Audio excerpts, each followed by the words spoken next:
Yes, atong syawira ng ato ang tanom kay nainitan wala to nabubuan kay ganinang buntag mao na ang ato ang syawiran kay aron mamalaski kay nalaos in town ang ato ang tanom. Shower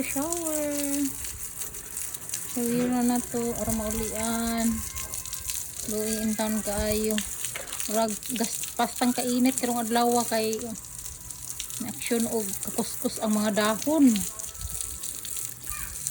Okay lang ning tangkong kay guwapa kanunay.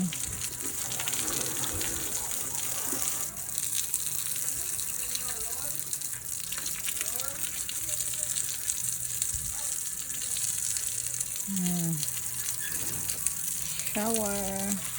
Atong kamatis is sapit na po nato na transplant. Kadto tiwaso nato to ang ato ang atsal ugma. Mag-transplant ta og atsal. Luoy yung tanong basta ikaang nato tapos di nato i-daily og bis. Di ba tanaw nato na di ba pipila lang ka minutes maulian na sila. Maulian na sila sa ilahang kalaos. Basta na ay tubig.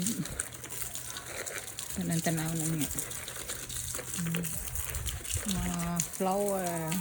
Ang atong kangkong is sapit na pud ta maka-harvest na mga palangga. Murag niagi gid siya og pangluo dugay kay siya ni tubo. Kaya nasa gunso na nato og kuha. Nanapo na siya time ang mangluod o tara ang isa ka kangkong nako. Itong pichay sa gawas. Murag kini lang yun ang wala na napiktuhan sa kainit. Kini medyo ning kuan siya. Ang kini nga side wala na kay giibot sa kong nipiulo kay namulak na imbis kay nalipay ko nga namulak na kay aron makukuha tag similya giibot pud niya. Na nga magpaabot ta nga na mamulak na sad nigla kay aron nakasimilya ta. Kini tambal din na sa ngipon. Nalaw siya. Una nga timanon yun natog bisbis ang kangkong nako isa wag uni siya wala pa ta ka harvest ana nya tong okra, then the rest is ang atong flower that sell na to